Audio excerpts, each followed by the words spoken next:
I woke up one day about age 45 and I realized I had a theory of happiness, which was completely flawed. My theory was if I work really hard and I am really successful, people will, give me a lot of recognition and reward and I'll be happy. And I realized where that happened. It started happening in school.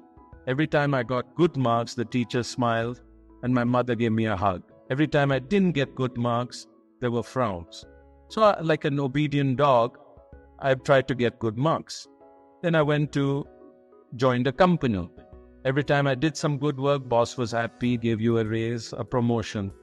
Every time you didn't do it, you got a kick. So you're trained. Okay? So you get on this treadmill.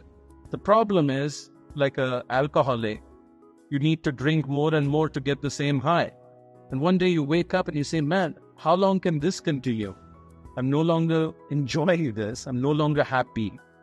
So I spent 10 years reading about the literature from different religious faiths. I went through counseling to understand this issue of happiness. First of all, happiness has nothing to do with success or achievement or what you have in your life.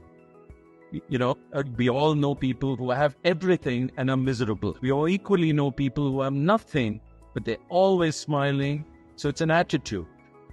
It's a psychologist called this synthetic. Synthetic means it's manufactured by our mind. And so the trick here is to control your thoughts. The second thing I learned painfully is the more you think about yourself, the more unhappy you're likely to be. The more you lose yourself, the more happy you are. So you can only be happy if you forget about yourself. It's been a very good lesson for me.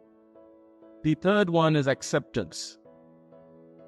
And, there was a beautiful moment for me when the shoe dropped. Irfan Khan, the actor, he was dying, very young, cancer. And the person was interviewing. He said, how are you able to smile with it? You know you're going to die in 2 months. I said, well, I'd hope life would be different, but life has no obligation to give us what we expect. And then I put that with Dalai Lama, who said, happiness comes from liking what we have rather than having what we like. Okay? So this is very hard for me because I used to think, I wish I were a big CEO of a big company like Satya Nadella at Microsoft. Okay? Why have I not become that? And I used to go a little crazy. Then I realized, life has not turned out too badly for me. So let's be grateful for that and enjoy that. So cultivating this acceptance is very, very important. And the final piece around happiness is relationships. Loneliness is the biggest driver of unhappiness. And the more we are connected with each other, the happier we are.